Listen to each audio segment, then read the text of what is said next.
Boost, the bank account built for bettors. Sign up today at edgeboost.bet, promo code SGPN for a $25 deposit match.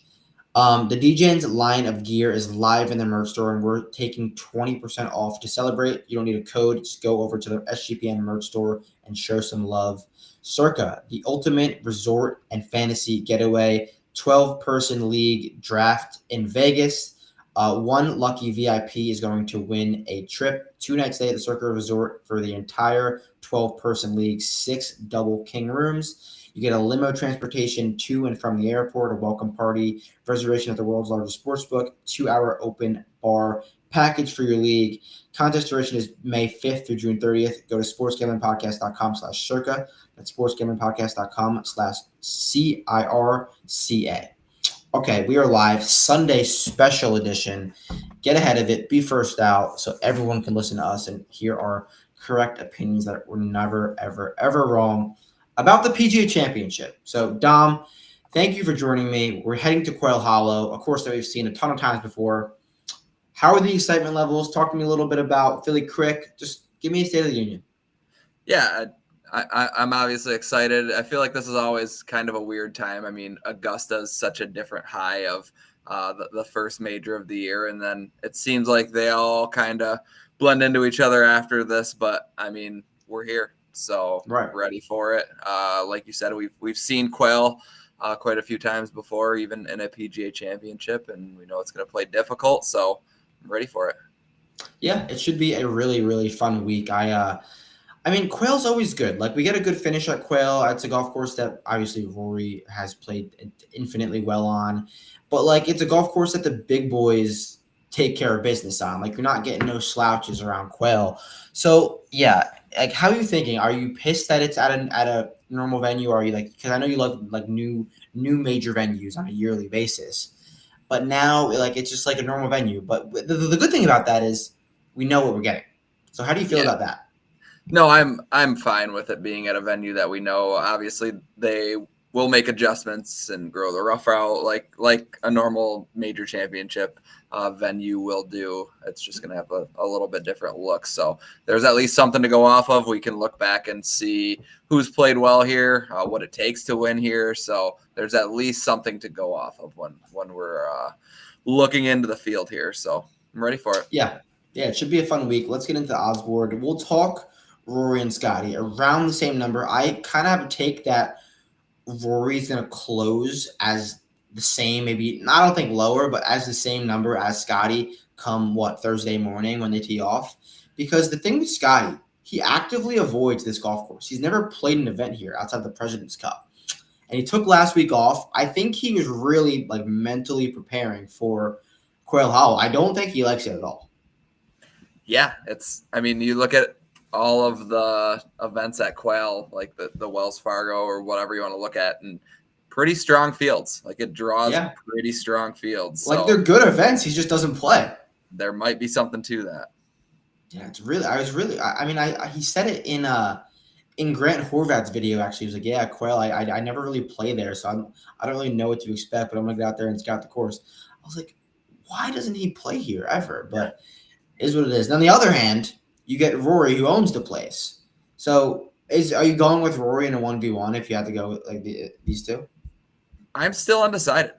I think it's easy to check the box and just say Rory's got the course history. He's playing better than anyone right now. But what Scotty showed us a couple weeks ago kind of makes you second guess it. Yeah, no, you're right. It's just like the thing is, they're total like the most different golf courses you could ever imagine. Like Scotty at whatever it was, TPC Bunny Ranch versus this week. It's just like two totally different styles of golf. I just really think there's something into Scotty never playing this event. Like I do think that's gotta be. So clearly none of us are going to be betting those two. I mean, they're not there's worse numbers. Are you considering a single B? No.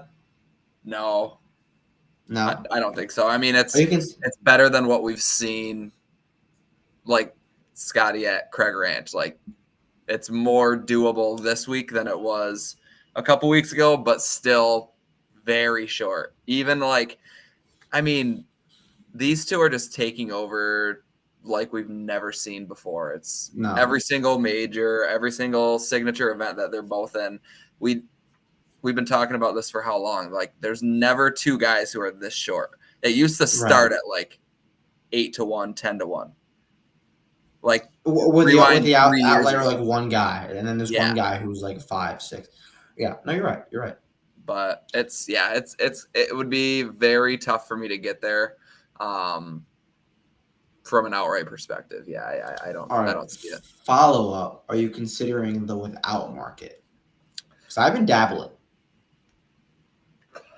I don't go there too often, but any week that they're both in the field, A threat, yeah. I would prefer each way as opposed to without Just markets. out. Not that there's that's much your of a thing. difference. You just have a little bit of a buffer with like the top 6, top 7, whatever your book can get. But there's definitely good numbers on the without market, especially if you hit it early. All right, B tier big 3: Bryson, Rombo, Xander.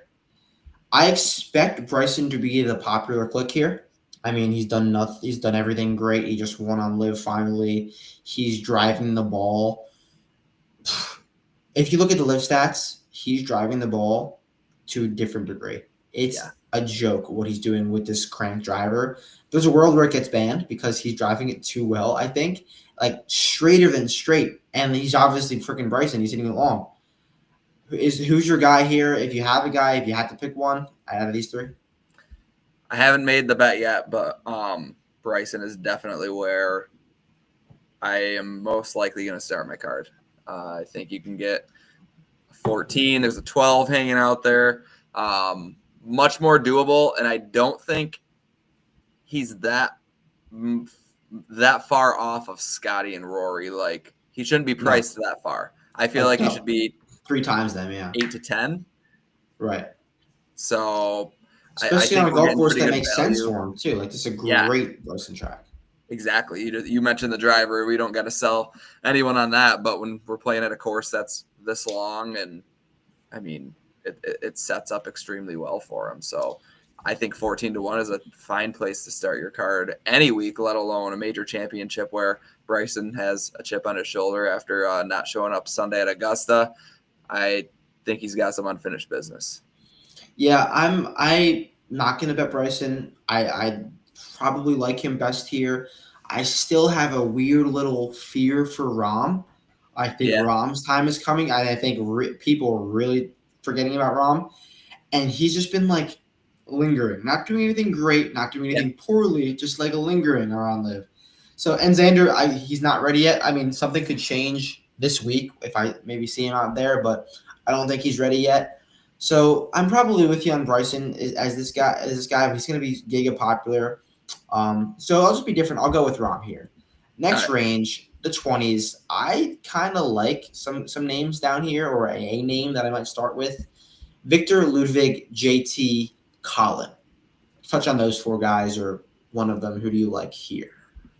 All pretty good value, to be completely honest. I mean, JT is interesting just based off of he made a push. I think, he's the most obvious.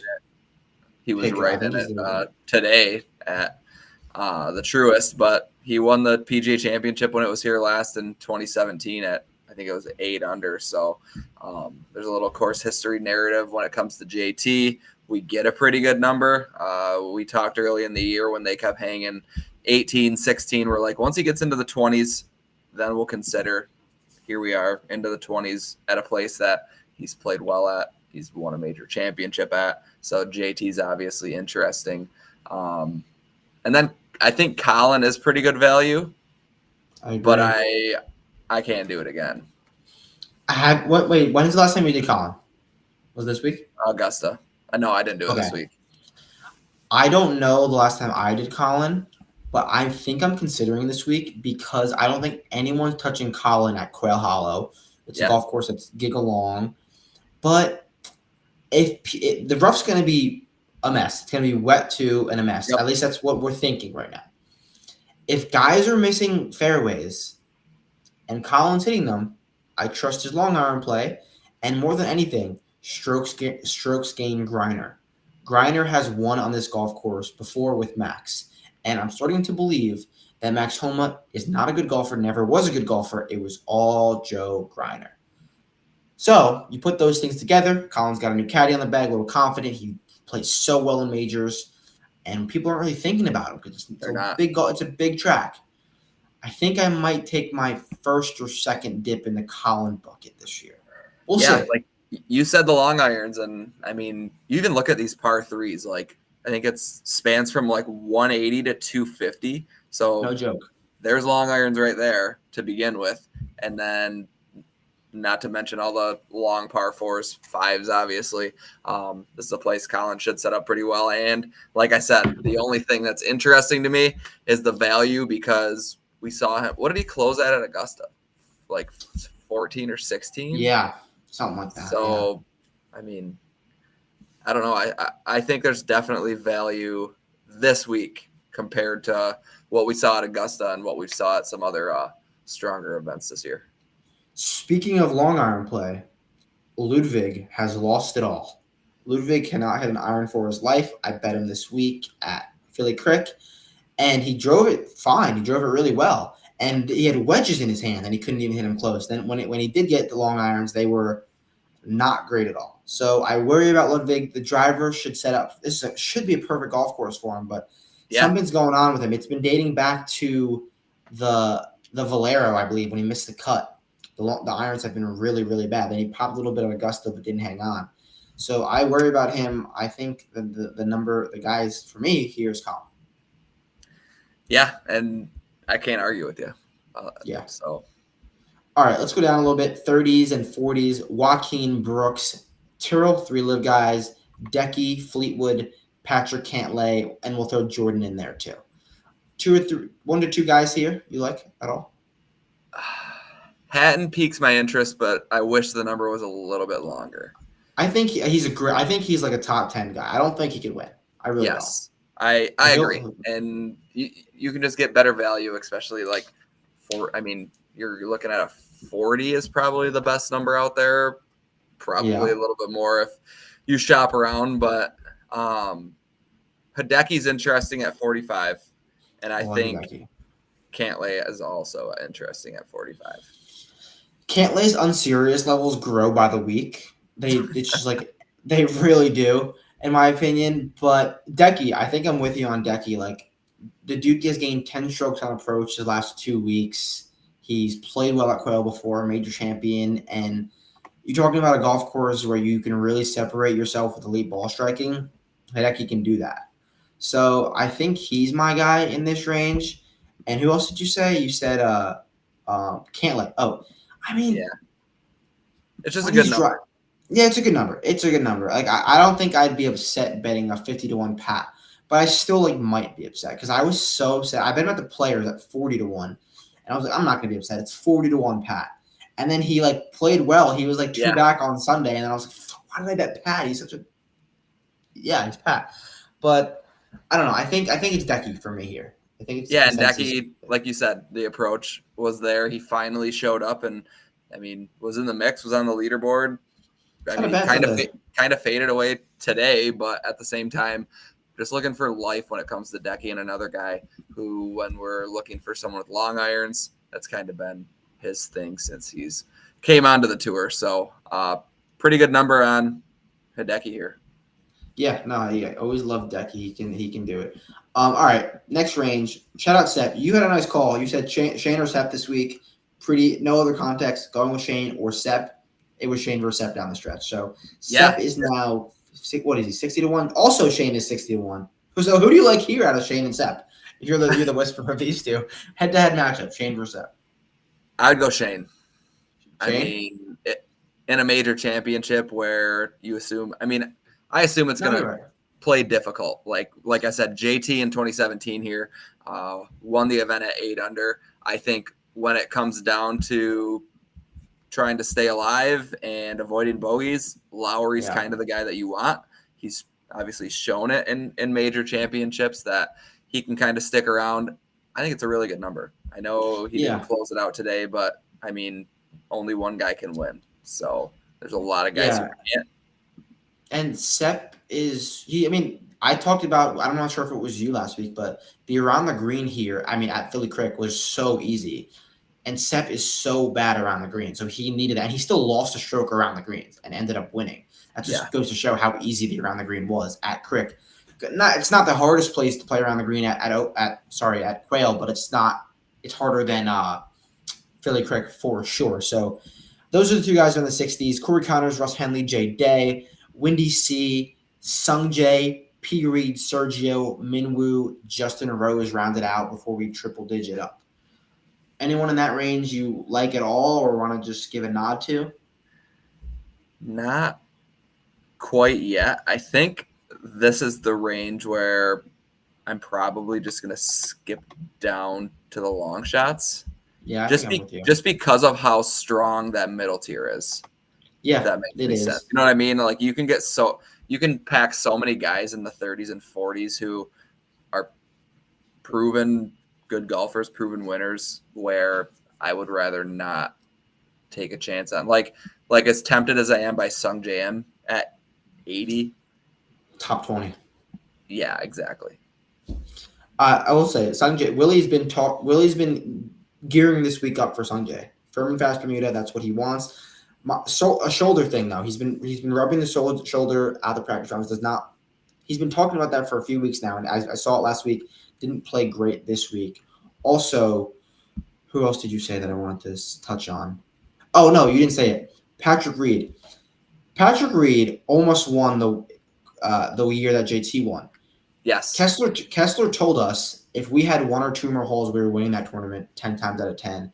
P. Reed, and he literally also told us that they were going to play so well at Augusta, and they damn near almost won that too. So if I'm going with what this man's saying, I'm going to touch P. Reed this week in some regard because it's a difficult golf course. We know he's a grinder and has done it here before. Like I don't like P. Reed in terms of like a golfer ball striking wise, but he's hitting it better on live.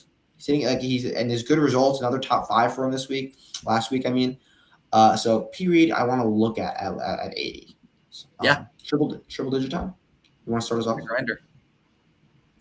Who do you want to talk about triple digits? Open it up, and then we'll circle back around like we normally do. There's names here for sure. What's that? There's names triple digits. There are. I'm gonna have to hold myself back a little bit. I'm gonna have to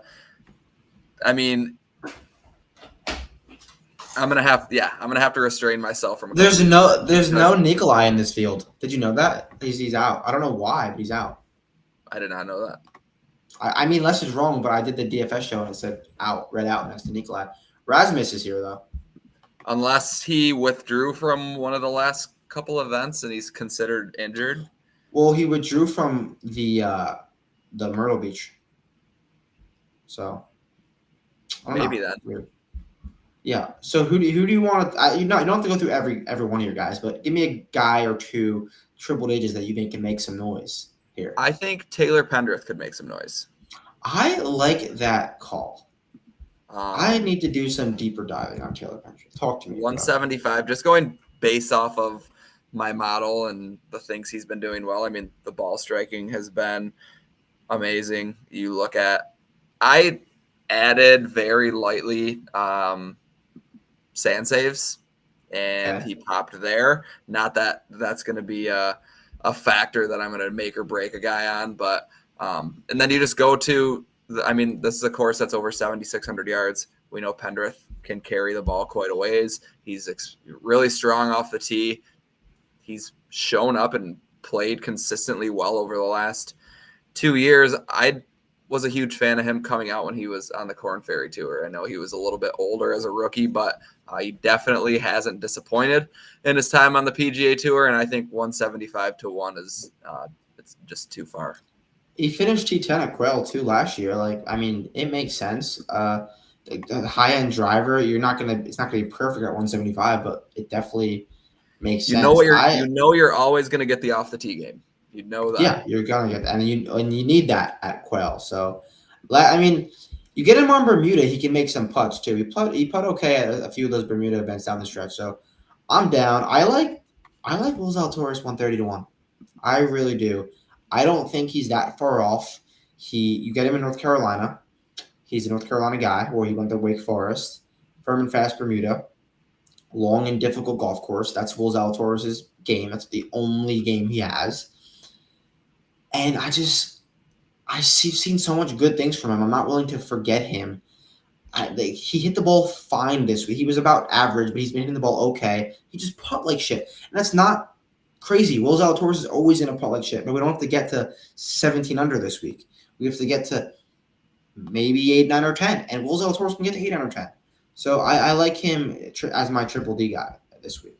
I do. Yeah, that's another one that's just hard to avoid. I think I would have to check. I know I bet Zalatoris on 2 futures in December. I think one of them's the PGA, and I know that 130 is better than what I got it at, and I thought I was getting a great number. I think I bet him at 100. I could be wrong, but I thought he was going to have a much better year. I'm not going to lie. Right. All right. Well, I mean, I fucking hate futures. All right, another triple digits guy I want to touch on, Ryan Gerard, course record holder at a 7,900 yard golf course, Panther National. He sends it out there. He's great on Bermuda. I like Gerard. He went to UNC, North Carolina connection. Honestly, Ryan Gerard might be the live favorite this week. I think he could win. So, who else? You have anyone else triple digits? Let's scroll a little bit here. Not yet. Too early. Not yet. Okay, let's circle back then. Just tell me where you're starting. This is pseudo starting. We'll do 2 outrights, 2 positionals, and a matchup. So give me one pseudo outright that you think you could start with. I think I'm going to get to Bryson DeChambeau at 14-1. That's a good pick. It just makes sense. Yeah, it is. All right, I'll go with Decky at 40. Like I said, high-end ball striker, great number. Like Hideki Matsuyama at 40-1. If you blindly are betting that in his career, you're up infinite units. So I'm down for some deck at 40. Who's your second? That probably would be, but let's go to another one. I'll take Shane Lowry at 60. I think that's a really good number. We'll go right back to him. Didn't close it out today, but we'll take Shane Lowry at Quell this week at 60-1. But I think I'm going to be on Hideki with you as well. Not going to lie. All right, I'm going to go with Minwoo. Minwoo 90 has proven to win this year. I think it's a decent setup for him. If the green and regulation percentage is lower than a normal Quail week, that will play into Minwoo's rate because he's not the greatest iron player. But if you ask Rory McIlroy if a driver putter works here, he'll tell you it works here for sure. And that's what Minwoo's game is. So I don't think this is a hammer spot for Minwoo, but I think it's a decent setup for Minwoo to have maybe his best major finish, 90-1. Give him a look. All right. All right. Positional time. You got 2 positionals. I don't, but I can figure one out. I got one. Top 20, Dean Burmester plus 330. I would call him a top 10 driver of the golf ball in the world, and that's it. He won at Live Miami, Trump Doral, long, difficult Bermuda golf course. That's exactly what we have here. 3.5-1 on the top 20 for a top 10 driver in the world. I'll ride with Bermuda all day. I don't mind that at all. He's been consistently one of the better Live players. He was one that shocked me when he ended up going to Live a few years back. Because he had he had just got his PGA Tour card and then just said, "All right, I'm out of here." I will go Taylor Pendrith top 40 at plus 130. Okay, I think that's pretty good value. I already mentioned the driver. We know what Pendrith can do, and anything over even money when it comes to a top 40, I'm in on, and you can even get a plus 400 as a top 20. But I think the plus 130 is a much better value. All right, let's do 2 more positionals because there's no matchups up yet. Okay. I'm gonna go with top 40 Andrew Novak. You're looking if you're betting Andrew Novak top 40s this year, you're doing well. He's a very well-rounded and balanced golfer. He's never played Quail Hollow before, but he's shown to play well in the Carolinas. He's a Charlotte guy. He's a Carolina Panthers fan. Him and I share the same blood for that, and he should feel at home this week. He's played good on Bermuda. He hits the driver well. He hits his irons well, and he putts well. He just is very across the board well, which I don't think is the formula to win. I think that's the formula to make the cut and finish up the top 40. All right. I will go. God, there's not even a. I was going to say Victor Perez top 20. I can't find the number, but rates out really well for me when it comes to the stats I'm looking at off the tee. Approach, Is he in the field? bogey avoidance. I thought he was. Is he not? I don't know. Let's see. I don't think. Oh wait, maybe he is. This is a true where we is Victor Perez in the field. But sell me on Victor Perez, and I'll tell you if he's in the field. I don't think he is. I don't think he's in the field. No, I don't think he's in the field. But better anyway. Disregard. All right, want me to go to mine then? Yeah. All right, top 20. I think this is hitting like for sure, like mortgage play. 3.5 to 1, top 20. Daniel Berger. Go look at Justin Thomas's ball striking stats and then compare them to Daniel Berger's. They're virtually the same. He's striping it. He's like getting back to Ryder Cup Berger, to PGA Tour winner Berger sooner than later, and I think we need to get ahead of it before it really gets obvious. And we're getting there soon, so I'm down for Berger. All right, I got a guy who I know is in the field. Confirmed in the field.